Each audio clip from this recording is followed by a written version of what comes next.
আসসালামু আলাইকুম বন্ধুরা, কেমন আছেন সবাই? চিজ আমরা দোকান থেকে অনেক দাম দিয়ে কিনে আনি। আজকে আপনাদেরকে দেখাবো দুটো উপকরণ দিয়ে কিভাবে ঘরে খুব সহজে কম খরচে মোজারেলা চিজ তৈরি করা যায়। চলুন উপকরণগুলো দেখে নিই। আমি প্রথমে নিয়ে নিলাম 1 লিটার পরিমাণ দুধ আর নিয়ে নিলাম 3 চামচ পরিমাণ ভিনেগার। এই দুটো উপকরণ দিয়ে চিজ তৈরি করতে পারবেন। আমি দুধের পাত্রটা চুলায় বসিয়ে দিলাম। চুলায় বসিয়ে চুলার আঁচটা মিডিয়ামে রেখে আমি জাল দিব 2-3 মিনিট মতো। আপনি হাত দিয়ে দেখবেন দুধটা গরম হয়েছে কিনা। আপনার আঙ্গুলের তাপ সইতে পারে, তার থেকে একটু বেশি গরম করে আপনি ভিনেগারটা আস্তে আস্তে করে মিশিয়ে দিবেন। আমার ভিনেগারটা মিশানো শেষ।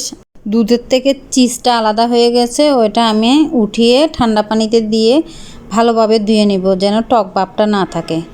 এভাবে করে ধুয়ে নিব।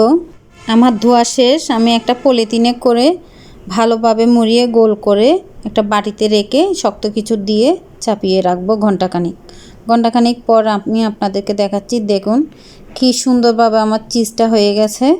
আলহামদুলিল্লাহ, দেখতে অনেক ভালো লাগতেছে। এখন আমি কেটে দেখাচ্ছি আপনাদেরকে।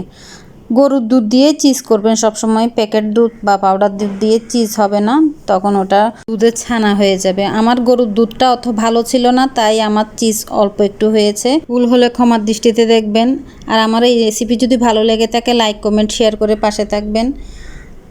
বাসায় একবার হলেও বানিয়ে দেখবেন। আমরা অনেক দাম দিয়ে এই চিজ কিনে আনি বাজার থেকে, আর বাসায় যদি বানানো থাকে সবসময় ব্যবহার করা যায়। আর চিজ দিয়ে যে রেসিপিগুলো করা হয় বাচ্চারা অনেক পছন্দ করে।